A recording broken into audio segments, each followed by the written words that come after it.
O texto de hoje é uma continuação do texto da semana passada.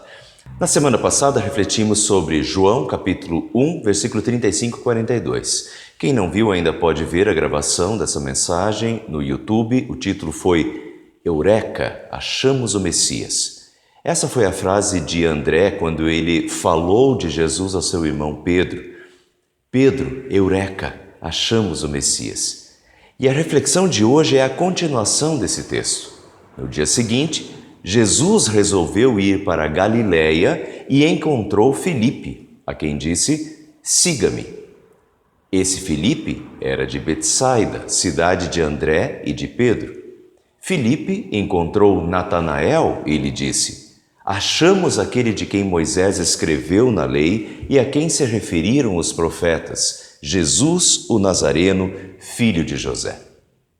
Nesse texto, assim como no anterior, em que André teve contato com Jesus e logo foi falar de Jesus ao seu irmão Pedro, agora acontece o mesmo com Filipe, que ao ter contato com Jesus foi convertido e logo vai falar de Jesus ao seu amigo Natanael. Na verdade, essa série de testemunhos a respeito de Jesus até já começa um pouco antes e o autor do Evangelho, João, parece estar mostrando uma cadeia de acontecimentos, uma sequência de testemunhos pessoais sobre Jesus. Eu vou mostrar isso, mas antes vamos só relembrar quem está escrevendo o texto. É João. E João foi uma testemunha ocular dos fatos. Quer dizer, uma testemunha que presenciou os acontecimentos.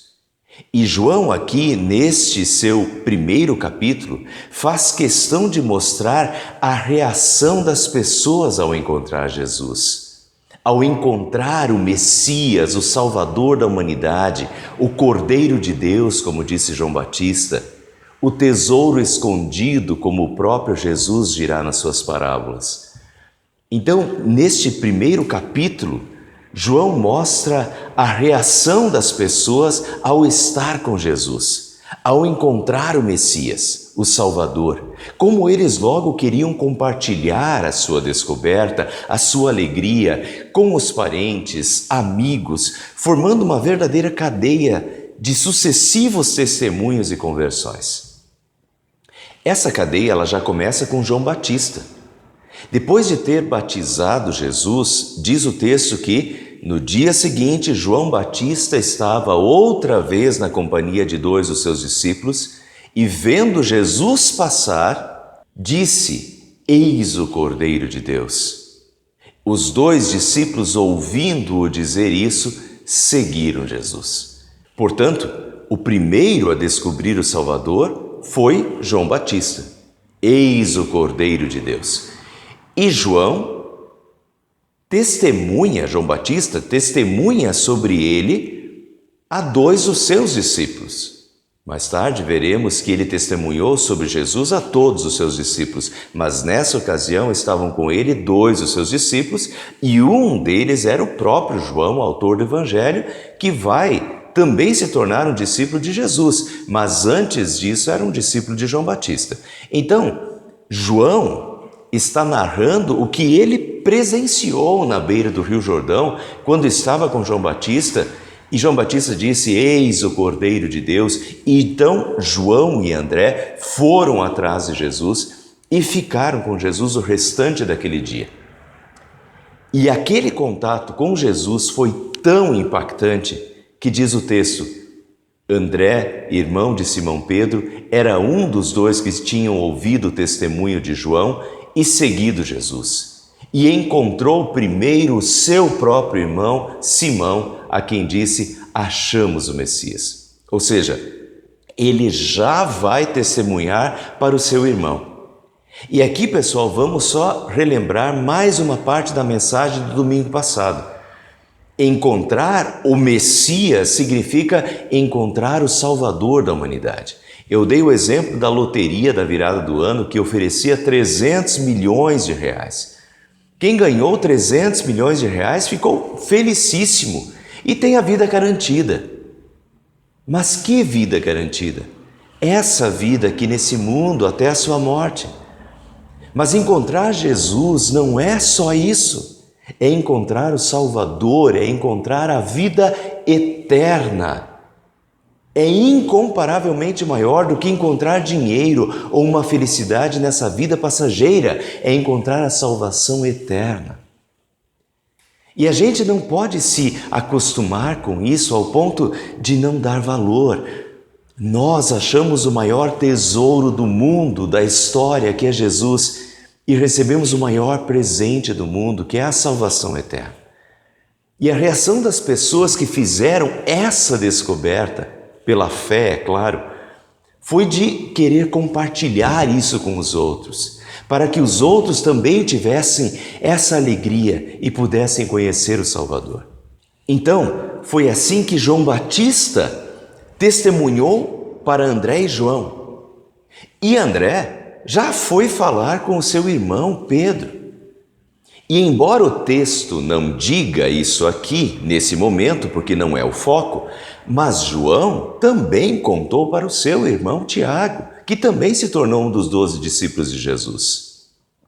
E na continuação do texto, Filipe teve contato com Jesus, foi convertido e também já vai contar, testemunhar e trazer também o seu amigo Natanael até Jesus. Filipe encontrou Natanael e lhe disse: achamos aquele de quem Moisés escreveu na lei e a quem se referiram os profetas, Jesus, o Nazareno, filho de José. Então vejam a sequência de testemunhos. João Batista testemunhou para André e João. André testemunhou e levou o seu irmão Pedro a Jesus. João testemunhou ao seu irmão Tiago. E na continuação, a maioria das nossas Bíblias diz que Jesus encontrou Filipe e Filipe levou o seu amigo Natanael a Jesus.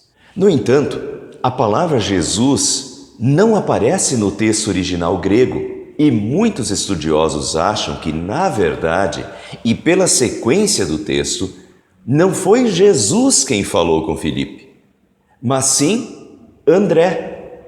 Porque o texto diz que, no dia seguinte, resolveu ir para a Galiléia e encontrou Filipe. E depois diz que Filipe era de Betsaida, cidade de André e de Pedro. Portanto, é muito provável que quem quis voltar para a Galiléia, eles estavam em Betânia, onde João Batista batizava, então quem quis voltar para a região da Galiléia, onde ficava a cidade de Betsaida, e o texto diz que Filipe, André e Pedro eram de Betsaida, então quem quis voltar para a região de origem, a Galiléia, era o próprio André. Mas antes, ele foi falar de Jesus ao seu amigo e conterrâneo de Betsaida, Filipe, e o levou até Jesus. E daí aconteceu a mesma coisa que havia acontecido com André e João. No contato com Jesus, Filipe foi convertido e, por sua vez, já foi contar, testemunhar e levar o seu amigo Natanael a Jesus. E esse também foi convertido.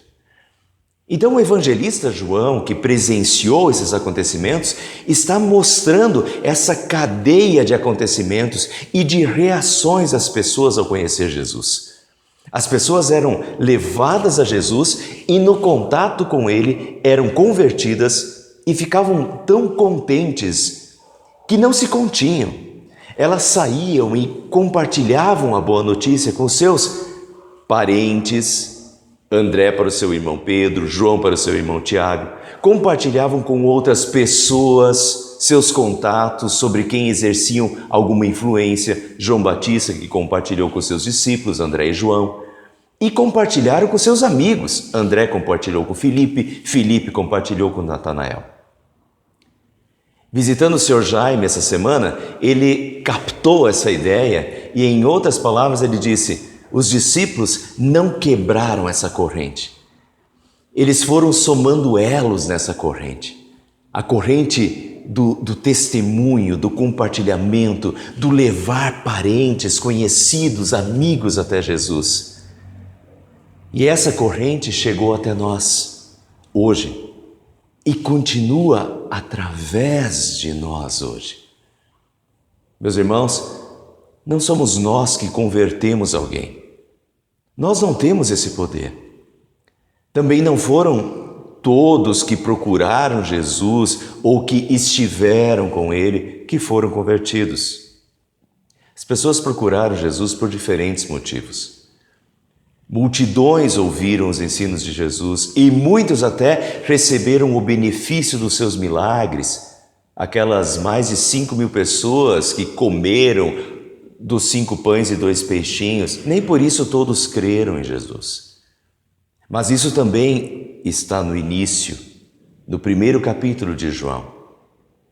João já antecipa essa realidade quando na introdução diz: ele, João Batista, não era luz, mas veio para dar testemunho da luz, a verdadeira luz que, vinda ao mundo, ilumina toda a humanidade.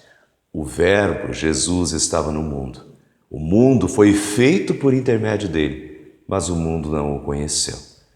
Veio para o que era seu, mas os seus não o receberam. Até hoje continua assim. Muitos não o recebem, apesar do nosso testemunho. Mas a todos quantos o receberam, deu-lhes o poder de serem feitos filhos de Deus.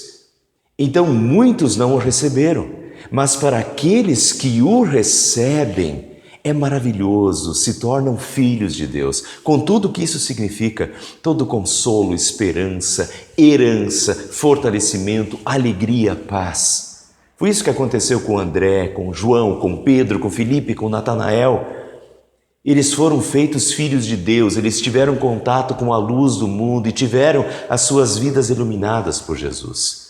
Mas a todos quantos o receberam, deu-lhes o poder de serem feitos filhos de Deus, a saber, aos que creem no seu nome, os quais não nasceram do sangue, nem da vontade da carne, nem da vontade do homem, mas de Deus. Vejam que isso é um presente recebido, que não veio de nós mesmos. Deu-lhes o poder de serem feitos filhos de Deus. Ou seja, isso não veio deles, lhes foi dado. O Espírito Santo lhes deu esse poder, agiu poderosamente no coração e os converteu. E depois diz, aos que creem no seu nome, os quais não nasceram do sangue. Algumas Bíblias traduzem, os quais não nasceram por descendência natural. Ou seja, não é por ter o mesmo sangue, não é genético. A fé não é passada geneticamente por descendência natural, nem da vontade da carne, nem da vontade do homem. Também não nasceram da vontade da carne ou vontade própria, ou seja, a fé não é algo a que se chega pela razão humana. Agora eu cheguei à conclusão científica e racional que Jesus é meu Salvador. Não, não é pela vontade da carne ou do ser humano, de algo que parta do nosso ser corrompido pelo pecado. Portanto, a fé, o crer, não nasce, diz o texto, o novo nascimento, o nascimento espiritual. Não se tem fé, não se nasce espiritualmente, nem pelo sangue, por alguma herança genética, por descendência natural, nem pela vontade da carne, humana, racional, ou algo que esteja dentro do nosso ser humano, mas de Deus, diz João, os quais não nasceram do sangue, nem da vontade da carne, nem da vontade do homem, mas de Deus, nasceram de Deus, deu-lhes o poder de serem feitos filhos de Deus. A conversão é um ato divino. Então, também não está em nós converter alguém. Entender isso elimina alguns falsos pressupostos, como eu preciso saber argumentar com alguém para convencer a outra pessoa de que Jesus é o Salvador. Com esse falso pressuposto em mente, muitos não se sentem capazes de argumentar, não acham que sabem o suficiente para convencer outra pessoa. Mas não é a nossa eloquência que converte, não é o nosso discurso bem montado, nem a nossa capacidade argumentativa, é o Espírito Santo. Vem de Deus, E acontece pelo poder de Deus, deu-lhes o poder de serem feitos filhos de Deus.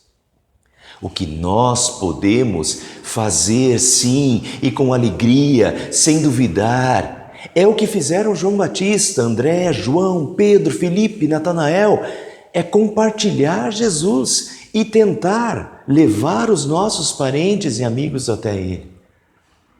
O melhor método evangelístico de todos os tempos, o mais eficiente, apesar de que a eficiência nunca esteve no método e sim no Espírito Santo. Mas o melhor método de todos os tempos foi e continua sendo o compartilhamento pessoal de sua fé em Jesus com parentes, amigos, contatos mais próximos, exatamente o que vemos no texto.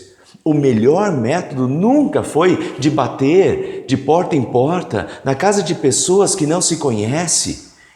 Isso pode ser feito, sim, é um método, mas o melhor método, o que sempre surtiu o maior resultado na história, sempre foi o compartilhamento pessoal com aqueles que se conhecem, com quem se tem uma relação de confiança, de que essa pessoa está falando isso porque só quer o meu bem. E com essas pessoas com quem temos abertura, não precisamos fabricar discursos, sermos hábeis em oratória. Apenas falamos o que sentimos no coração sobre quem é Jesus para nós. Foi isso que João Batista, André, João e Felipe fizeram. E levaram essas pessoas a Jesus. Levaram Jesus a essas pessoas e essas pessoas a Jesus.